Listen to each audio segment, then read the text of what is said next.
Assalamualaikum warahmatullahi wabarakatuh dan selamat sejahtera. Baik, hari ini kita berjumpa lagi, namun keadaannya sedikit berbeza. Cikgu akan record apa yang cikgu nak ajar dan cikgu nak kamu lihat dan teliti. Pelajaran kita hari ini adalah 7.2, iaitu sambungannya, tajuk tenaga kinetik. Kemudian kita akan teruskan dengan 7.3, prinsip keabadian tenaga. Dan tajuk tenaga kinetik, okey. Apa yang kita perlu tahu ialah tenaga kinetik ialah tenaga yang dimiliki oleh objek yang ini keyword dia ialah bergerak. Maknanya apa saja objek yang bergerak akan memiliki tenaga kinetik ini, dan anda semua pun telah pelajari sebelum ini. Bagaimana cara pengiraan ataupun formula bagi mendapatkan jumlah tenaga kinetik ialah dengan cara kita menggunakan formula ini, iaitu 1/2 ataupun setengah. Kita darabkan dengan M. Apakah dengan M itu? M ialah jisim, jisim mesti dalam unit kilogram. Okey. Dan darab dengan V kuasa 2. Apakah V? V ialah laju dalam unit meter per saat. Okey, jangan kita salah. Apabila kita menggunakan formula ini, jangan kita gunakan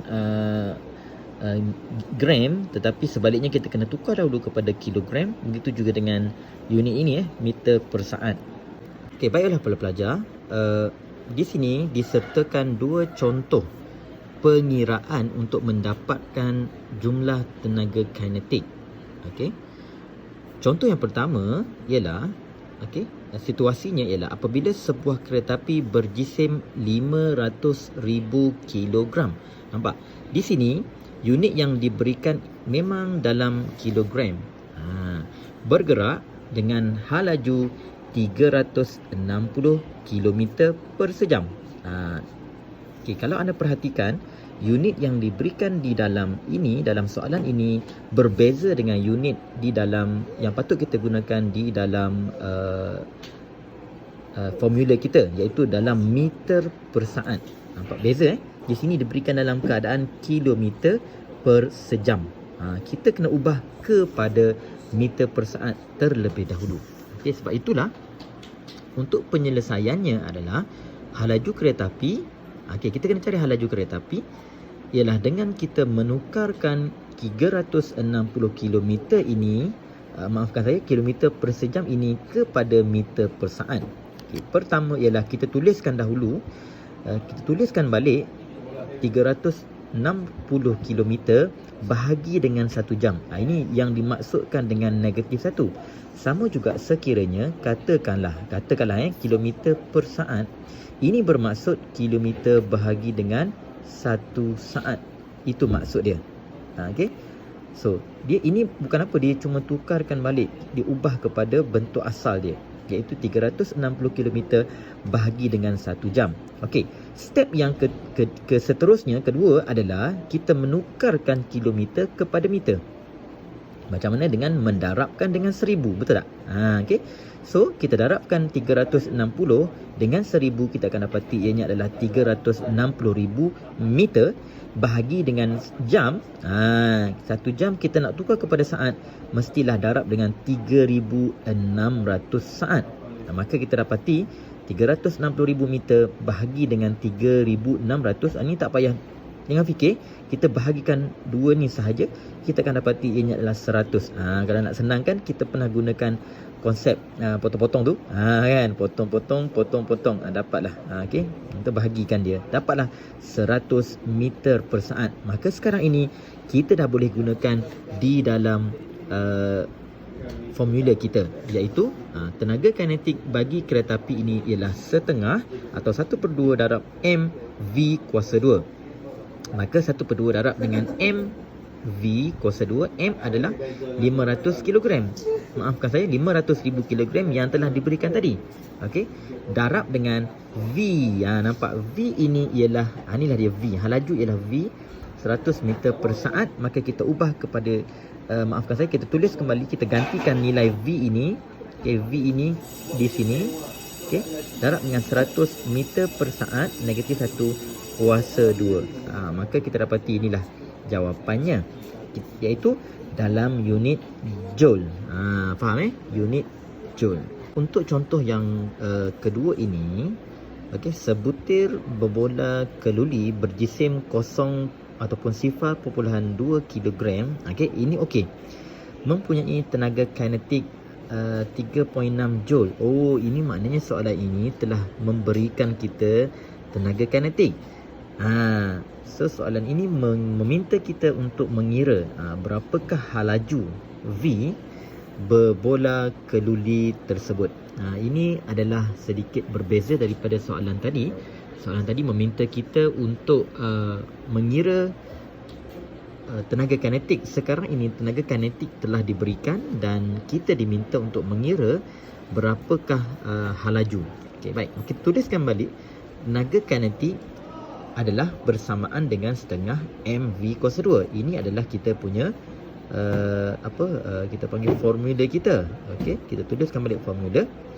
Maka kita gantikan tenaga kinetik yang telah diberikan ialah 3.6 joule bersamaan dengan 1/2, ini sama, M. M ialah jisim, sama jisim adalah 0.2 kilogram darab dengan V kuasa 2. Kita pecahkan macam ni. Ini yang kita nak. Okey, ini yang kita nak. Kita nak cari V kuasa 2. Maka okey, kita bila dikira 1/2 darab dengan 0.2, kita dapati nilainya ialah 0.1. Inilah dia. Okey, jadi ini sebenarnya 0.2 darab dengan setengah, jawapannya adalah 0.1. Okey, maka 3/6 bersamaan dengan 0.1 kilogram V kuasa 2. Okey pelajar, kita sekarang nakkan V kuasa 2 sahaja, maka kita perlu hilangkan ini, kita perlu bahagikan kepada 0.1. Nampak tak? Dapat 1 kan? Okey. Oleh kerana sebelah kanan kita dah bagi dengan 0.1, yang ni juga kita bahagikan dengan 0.1 juga. Sebab itulah timbulnya 3.6 joule bahagi dengan 0.1 kilogram. Okey. Mungkin anda tertanya, cikgu dari mana dapat M? Okey. 3.6 kita faham. 3.6 bahagi dengan 0.1 kita akan dapati 36. Tetapi mana datangnya M kuasa 2 S kuasa negatif 2? Okey, baik.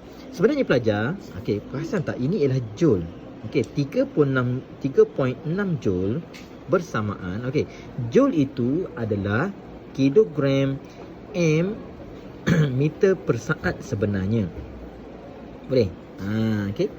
Maka kita dapati, okey, bila kita tuliskan balik, oleh kerana ianya V kuasa 2, okey, maka MS semua kuasa 2. Jadi M kuasa 2, S pun kuasa, kan darab kan? Jadi MS kuasa negatif 2. Okey. So oleh kerana 3.6 joule, joule ini kita gantikan dengan nilai ini, kilogram MS kuasa 2 itu bahagi dengan kilogram juga. Nampak kita akan bahagi, kita dah tak ada dah.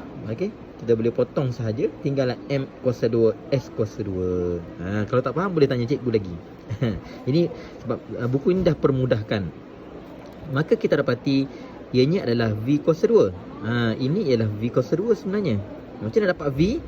V anda tahu kan, V nak dapat V kena punca kuasa 2 kan ke semuanya. Dapatlah 6 MS negatif 1. Itulah dia halaju untuk berbola keluli tersebut. Contoh yang ketiga. Contoh ni dia sebenarnya senang tetapi dikelirukan awak. Okay, kenapa saya kata keliru? Kerana cuba tengok, hitung tenaga kinetik bagi elektron yang berjisim 9 darab 10 kuasa negatif 31 kilogram. Jadi ada pelajar bila tengok kuasa negatif 31, anda semua dah mula panik. Sebenarnya tak perlu. Dan berhalaju 4 darab 10 kuasa 6 meter per saat. Pelajar, yang penting dia dah bagi dalam keadaan yang kita boleh guna. Nampak tak? Meter per saat dan juga kilogram. So kita tidak ada masalah. Kita gantikan terus sahaja kepada formula, iaitu penyelesaiannya tenaga kinetik bagi elektron ialah setengah darab mv kuasa 2. Kita gantikan nilai. M ini ialah 9 darab 10 kuasa negatif 1 kilogram, dan V kita adalah, nampak V dia bagi ialah 4 darab 10 kuasa 6. Tetapi oleh kerana kita punya formula V mesti kuasa 2, so nilai ini kita kuasa 2 kan. Maka kita gunakan apa yang telah anda pelajari dalam matematik. Okey, darab semua nilainya adalah sini. 7.2 darab 10 kuasa negatif 18. Okey, ingat, panjanglah cerita. Kalau saya nak cerita, anda kena rujuk balik buku awak untuk matematik kan. Kuasa, nampak tak? Macam mana awak nak handle kuasa ni? Darab 2. Okey. Lepas tu macam mana kalau kita kuasa dengan kuasa darab, pun anda kena rujuk buku matematik anda. Dapatlah ini 7.2 darab 10 kuasa negatif 18.